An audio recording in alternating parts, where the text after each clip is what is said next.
and the world's biggest super fan. You're like a super fan. Welcome to the Business Superfans Podcast. We will discuss how establishing business superfans from customers, employees, and business partners can elevate your success exponentially. Learn why these advocates are a key factor to achieving excellence in the world of commerce. We discuss the invaluable insights of business owners who have successfully implemented the strategies in the book to build their own team of devoted superfans. Gain insightful knowledge from the experts who create applications to help you create passionate superfans. This is the Business Superfans Podcast with your host, Freddie D. Ready!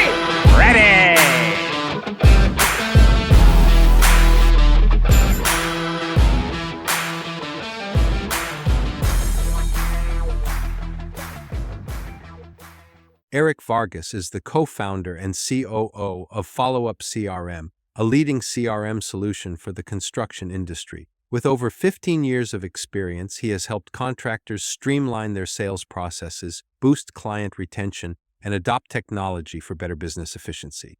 Erick is committed to driving innovation within construction-focused CRM solutions. Welcome, Erick, to the Business Superfans Podcast. How are you this afternoon? Doing great. Thanks for having me.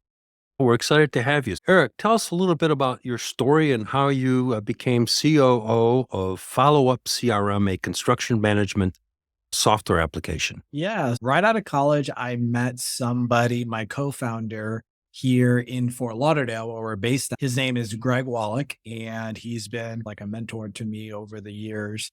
And he has run several of the largest roofing companies in the US. I met him about 8 years ago, and he designed a CRM specific to his company back in the day. With me having a little bit of a tech background, together, we brought this kind of CRM specific to the construction industry to market. And it's been a great journey so far, where we have utilized his domain knowledge and his roofing company to really be the laboratory of where we've designed this system so that is really built for construction by construction companies. Okay. Yeah, I'm familiar with that market space. Actually, back in the mid-2000s, I worked as a general manager for a construction software company, and a similar kind of story where he started off as a truss manufacturer and then wrote his own project management with CRM capabilities and was marketing it to just a few people and wanted to take it to the market. And that's when I joined that organization and we really started to scale it. Unfortunately, 2008 came along and didn't need the technology for the subdivisions the contractors were abandoning. So I understand the space. So a cool mutual story and mutual background here. Yeah, 2008 was a crazy time. And actually, we were born in 2008 at the same time, because in the construction industry, sometimes when one market goes down, another market goes up, right? So when all these construction companies were closing, some of them out there were like really scared about their sales and bidding process. And whenever that's the case, they want to look at technologies to help them through that season. And that's when Follow Up was born. So yeah, similar story. Cool. So as we've talked before we started the show, there's still a lot of home improvement, commercial construction companies that are still utilizing spreadsheets. I just worked with one earlier this year that is a commercial flooring company. They've been around since 1989 and they had no CRM in place. They were still doing spreadsheets and they would submit a bid and then they would just hope that something would happen. There was no follow-up strategy, no nothing. I worked with that company and in 2 months, we had a bid list of $1.1 million worth of commercial flooring opportunities. So I understand the importance of CRM because we implemented one for them. Yeah, I call that a spray and pray, right? Exactly. That's their approach. Yeah, you throw spaghetti on the wall, see what sticks. And honestly, that's how most of the construction company runs their businesses right now, right? And there's many problems with spreadsheets, but if you can get spreadsheets to work, I'll tell you this, it's better than paper, which is still where a lot of companies are at, right? Usually somebody that comes to me and they say, we're on sticky notes and paper still. I say, hey, just start with a spreadsheet. That might be good enough to get you going. But then eventually a spreadsheet will break as well. And then you need to graduate into a solution like a CRM. Oh, absolutely correct. I just had a guest last week on the show that was talking about people using still manila folders. Yeah. To track stuff. Yeah. A lot of our companies still do. Right. And so that's actually what Follow Up CRM is. We are, I call it a digital manila file folder that you can put everything in. But the nice thing about it is that we can track the data that's in the folder and then report on it. So let's talk about the key features of Follow Up CRM and how does it differentiate itself from a regular traditional CRM like I'm familiar with or for general sales? Yeah, that's a great question. So CRM is a very big category, and there are great companies out there like Salesforce, you probably heard of, Nutshell, we talked about. HubSpot is another great CRM out there. And Follow Up is very much like one of those. So we track your companies, your contacts, and your opportunities, right? Where Follow Up is different is that we've built Follow Up specific to the construction, sales, and bidding process. So what that means is, let's say you're selling a residential roof. When you're selling that roof, you're just selling it to one person or a husband and a wife or something like that. It's a one-to-one relationship. But let's say you're selling a roof to a commercial roofing building. That is a one-to-many relationship where you might be bidding out that project to multiple GCs that are trying to win that project. Mm-hmm. So when you're bidding out, that is what makes Follow Up CRM different. In like Salesforce, for example, you would have to create 3 separate opportunities underneath each one of those GCs to track that you're bidding to that GC. That doesn't work because then it would report 3 separate opportunities. So if that's a $1 million project and you have to create 3 opportunities underneath each GC, it would report $3 million, which we know is not the case, right? So Follow Up CRM, we call it project centered. It's all about the project in the construction world. And when you're centered around the project, you can then tag your customers to the project and get the reporting that you need. So that's one of the major ways that Follow Up CRM is different than a generic CRM out there. Does it tie into the Autodesk platform for bidding? That's another great question. So we actually integrate with all the other major construction platforms out there, like Autodesk, like Procore, like Viewpoint, like Foundation, all the major construction ERPs. We have an open API so we can integrate with pretty much anyone. And so we focus on the construction integrations so that we can optimize workflows between multiple different construction software.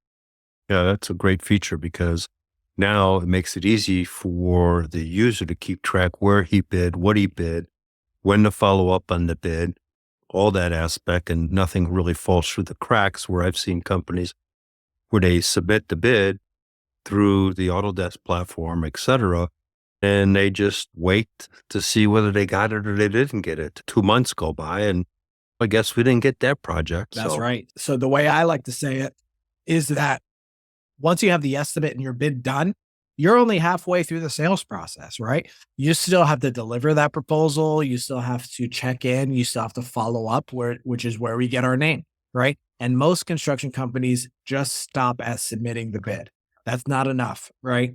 When you show that you're following up and building that relationship with the customer, you have more likelihood of winning that opportunity because you're building that trust with the customer. Especially if you're reaching out to a brand new GC that doesn't know anything about you, but met you at the GC Expo, for example, and now you're invited to become a subcontractor to them. But until you build that relationship, like you said, nothing really happens. More importantly, if they're got a local office, going and visiting the estimators so you can build that relationship. And then if you don't win the bid and you have a relationship with that estimator or estimators, they'll turn around and tell you, here's why you didn't make it. And here's what you can do the next time. So That's absolutely critical. Yeah. So the way I like to say it is the construction industry is all about relationships. When you're building a relationship with GCs or subcontractors or contractors, it's all about that personalized approach. That's what Follow Up also helps you do is gives you a place to track all those business development opportunities that you might be doing, whether you're going to a networking event, whether you're going out to lunch, or you're trying to remember someone's birthday, or that Joe went to Hawaii with his family 2 weeks ago and you want to remember that. It's almost like a Rolodex back in the day, right? Where you can put everybody's note cards and notes so that you can maintain those relationships. Correct. And that's where the podcast shows, the Business Superfan podcast. And that's really how you start building superfans, is maintaining the follow-up, building those relationships. And I've won more sales because I was the first to follow up. I have a rule that if an inquiry comes in through the internet, you have a 15-minute window. Beyond 15 minutes, it's gone, or you've lost credibility. Where if you respond to that inquiry within 15 minutes, number one, it shows that you're interested, you care. Number two, it gives you the opportunity to set the bar. So if they're shopping around and looking at other companies, first off, you're the first one. You set the expectations up. Number three is you can also set up what I would call sand traps, a golf term, where you can set up the competition if you happen to know who they are. And now if they do reach out to those people, either they're going to step into a sand trap or they got a bar that they got to hit that it's so much harder for them to hit that you've got the deal. Yeah, that's right. That's definitely how you create superfans. Another way you can create superfans is remembering people's birthday. I have customers that put somebody's birthday in the CRM, right? And when their birthday rolls around, they have an automation that just sends them a quick email that says, hey, just wanted to let you know, happy birthday. That's how you build relationships, build super fans. If you do that, man, your business is just going to get to the next level. I talk about birthdays. It's one of my chapters in my book. So I'm glad you brought that up, because that might be the only birthday wish they got. Yeah. Yeah. The emotional effect of that is huge. My birthday is September 11th. So nobody forgets my birthday. It's funny. Makes sense. I get it. Yeah. Never forget. Follow-up is so important because I've coached some construction companies, or I should say home improvement companies primarily. I talk about sending a thank you note for the opportunity. They're getting 3 bids and you're bid number 1 or bid number 3. You never want to be the middle guy, because the middle guy always loses in sales. So the first guy sets the bar, middle guy tries to meet the bar, third guy has a chance to leapfrog all of them or can't leap the bar. One of the things I think is important is you go bid on someone's personal residence re-roofing project, and you know they're going to get several different bids. One of the things I coach people to do is send a thank you for the opportunity to bid on the project. And you're excited about the opportunity and you look forward to working with them. And this is how you would be handling it. So you give people a vision. It's more than just here's the bid.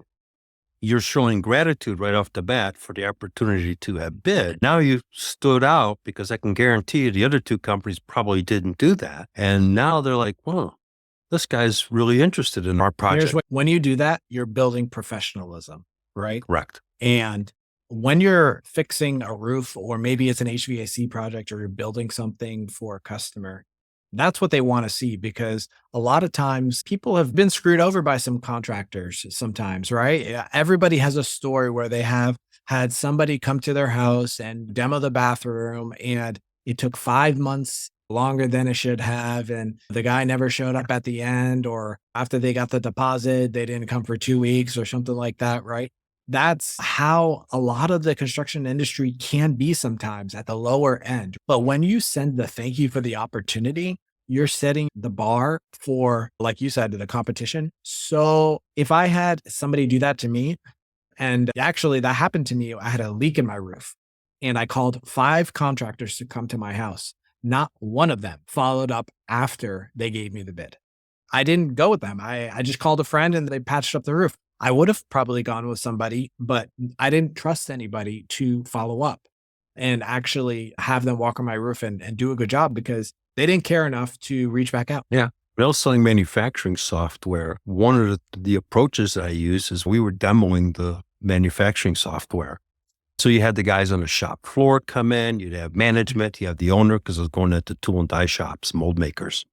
I would send personalized letter in the mail to everybody. I made sure I got everybody's name, and I would thank them for their time, their input during our presentation and all that stuff.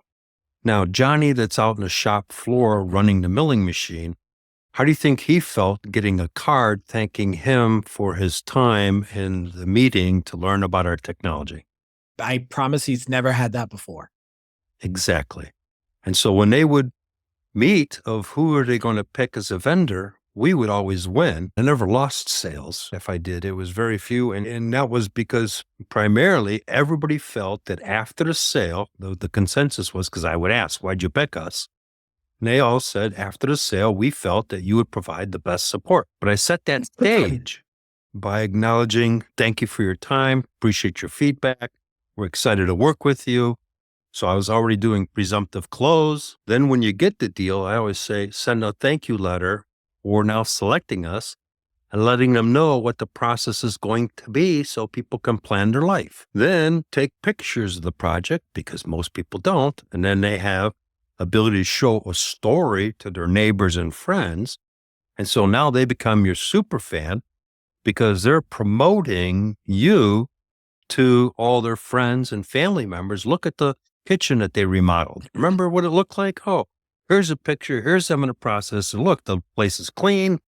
And then I turn around and I tell people, okay, 6 months later, reach back out and say, hey, just want to make sure all is well, etc. A year later, and I hit them on the anniversary. Gosh, it's a year from now. We know that you threw a lot of parties in that new kitchen. Hope you had a lot of fun and blah, blah, blah. Just make it fun. But that's how you build long-term superfans, which become your word-of-mouth referral sources and write reviews, which is really the new word of mouth today. Absolutely. It's really critical. And the nice thing about follow-up is it's going to automate a lot of those communications to your customers. A lot of people don't do that by going the extra mile, because that's what you're talking about really, is going the extra mile. It's because guess what? It takes work, right? And it takes care, right? And a lot of technology can help automate these things so that it takes less time to take care of those kinds of details. And it doesn't forget. Yeah, doesn't forget. That's huge. That's the thing. Is you set it up, you set it and let it fly. It takes care of what needs to be taken care of. I call it set it and forget it. So let's talk about a little bit of the automation tools that you guys got in there. Yeah, we actually just finished a really nice overhaul of our automation feature. And basically, automation is basically this, an if-then statement. If this happens, then do this, right? In those two spaces, you can insert whatever you want and the system will do that for you. For example, to your point, if this project is one, send a email to the customer asking for a review. If this project has not been followed up with in 30 days, send a notification reminder to the salesperson, right? So there's so many examples that you can go crazy with to help automate these things that people might forget. So those are some of the ways that we've seen our customers automate a lot of the processes in their company. Sure. You could use it, for example, to remind them to submit, let's say it's a kitchen and they got brand new appliances. Hey, did you submit your warranty cards maybe 40 days after the project is complete? Just a reminder to, hey, just reaching out saying hi, and don't forget to send in your warranty cards for all your new appliances. Yeah, that's huge. And that's real good customer service, because guess what? Most people forget, right? Especially that. I asked me to do that and I'll say, yeah, that's a great idea. I'll do it. And then 40 days go by and I just never get to it. But that little reminder might get me a rebate that's going to save me $500. So of course I'm going to do that if you remind me, right? Now they're going to say, man, this company not only they did a great job, but they made sure that I got my rebate or whatever it is. And they're going to tell everybody. And those little things become the big things that create superfans. 100%. And that is what kind of salesperson, usually salespeople are taking advantage of people. And if you can change that to where you're looking out for your customers, you're going to win with your customers 100%. Yeah. When I was selling manufacturing software, as an example, I never got into what does it do. I looked at the business objective as where do you see your company in 3 years, 5 years? What are the issues that you're having? What are the cost issues you're having? And I would tell them, hey, there's 4 or 5 companies in the same market space. We all do the job somewhat same. The bottom line is, what's your biggest challenges? How can we help you with the challenge? And we would be out of the features conversation and we would be into a business strategy conversation. And price no longer became important because it turns out that in the manufacturing world, he would scrap a piece of metal that would cost him $20,000. So if I save him 1 scrap, that paid for the software. And he still had money left over. Oh yeah, Well, software is actually a no-brainer. And when it comes to the productivity improvement that most customers see when they implement it, the problem is a lot of construction companies fail during the implementation process, right? And that's another thing that makes Follow Up super different than the other CRMs out there. Usually, if you try to get support from one of these major CRMs, you're going to get some offshore person and hopefully you'll hear from them in 3 days after you submit a ticket. Follow Up isn't like that. Everything is US based, onshore. You could talk to somebody, a real human being that's US based. You can hop on a call and they're going to walk through your issues step by step so that you're taken care of. And you have dedicated people to your account so that you're talking to the same person that knows your account and that can actually help you through the long term. Yeah, very important because implementation is everything. And the reality is that most people don't realize that they got to run concurrent. They got to run their old way of doing business because they can't just stop. And if they're implementing it in CRM for the first time, they got to do their business their old way. And then they got to do it the new way through the CRM. So there's double entry going until at some point in time it transitions over. Same thing if you're replacing existing technology with new technology, that same process has got to take place. Yeah. You have to establish a go live date where you put away the old and then start the new, right? So the implementation process is probably one of the most critical parts of joining any software. It's really one of the best ways to actually leverage it in a sales perspective because you set the proper expectations. That was one of the things I did was talk about the implementation process and set the proper expectations because sometimes they're skewed. They figure we buy the software and tomorrow I should be making money with it. Reality is that's not even close. It's going to maybe 6 to 9 months before you start seeing the positive revenue coming out of that investment. Yeah, it really depends on which software that you're implementing. Like, for example, with Follow Up, we've had customers tell us that they close jobs in 2 weeks, which is great. Like, we love to hear that as a software company.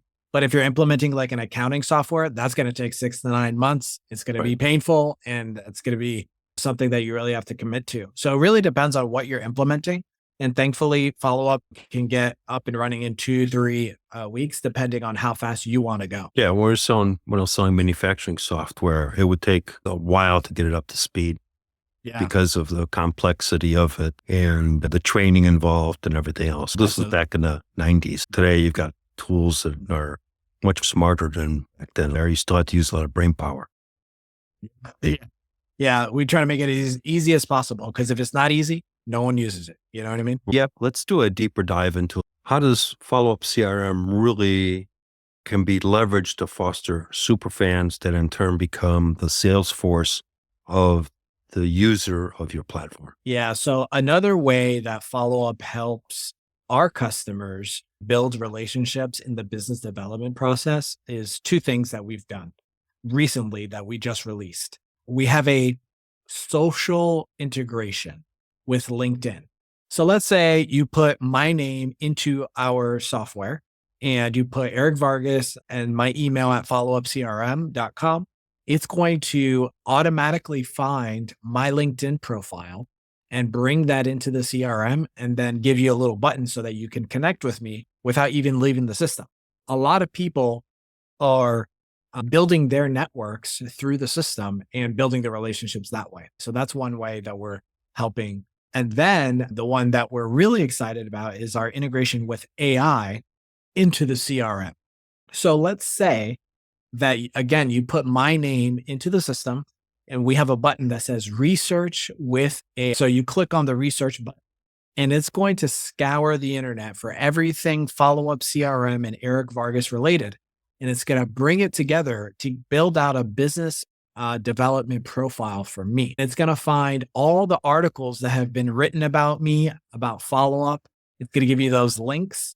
It might even find this podcast on YouTube. And that way you can have all this information that is, you can then take that information and say, hey, Erick, I love that you were featured on this podcast. I watched it and it was great. It helps you do that research. You really get to make a really good first push, right? Usually it might take an hour or two to do that kind of research on an individual, but we summarize that with AI and then it put that in the hands of the salesperson so that they can make a good as first impression as possible. Sure, that gives you talking points. I remember going into someone's office and taking a look and seeing what pictures they got on the wall. Oh, the guy loves fishing or the guy loves skiing or whatever it was. And then you start the conversation to build that rapport. So you're leveraging technology to give the advantage to the sales individual as well as the customer service rep, the opportunity to build those relationships based upon the data that they've gotten. Yeah, huge.